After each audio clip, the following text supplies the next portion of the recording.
Welcome to Chillin' 101. We hope this video helps. You start by verifying UEFI firmware and gathering credentials.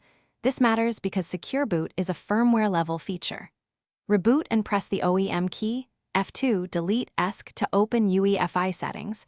Timing is critical, so watch the first post screen. Once inside, locate the Security or Boot tab, make note of current boot order and any existing Secure Boot keys. Make sure you can restore defaults later. That avoids dead ends if a change prevents booting. Now you change the setting itself.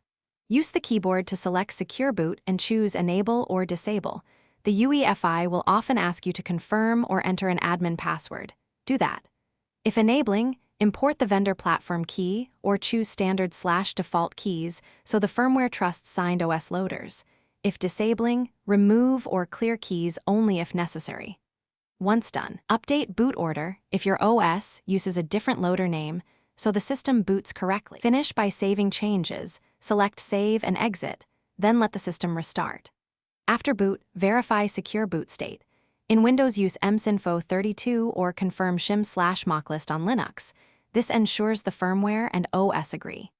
If the device fails to boot, reboot into UEFI and restore defaults or re-import the original platform key.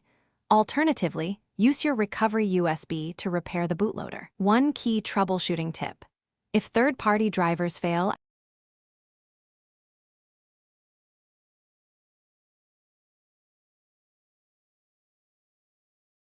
Thanks for watching. Consider subscribing if we helped you.